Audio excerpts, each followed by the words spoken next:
Now, here's how you can add a daily step counter to your iPhone lock screen. So let's get started. If this is your first time here on Foxtecc, most definitely subscribe so you never miss anything important. So it doesn't matter if you have an Apple Watch as well, or if you're just using the iPhone, it cannot track and store the data of your steps. And you can find it inside of the fitness app or health app, but those places do not really show us or give us the ability to use it as a widget on the home screen or lock screen. So instead, what we have to do is to get an app from the App Store.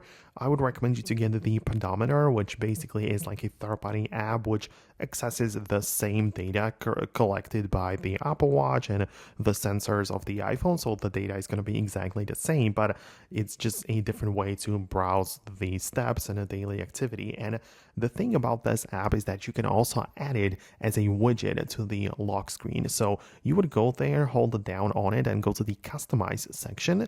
And from the available widgets, once you of course have the app downloaded, you can add this pedometer app, and you will have the ability to add it in like different shapes and sizes, and it even gives you the ability to see like the daily steps on the lock screen right away. So I guess it would get the job done. Even though it's through a third-party app, it kind of works. So I really hope that I can help you out with it.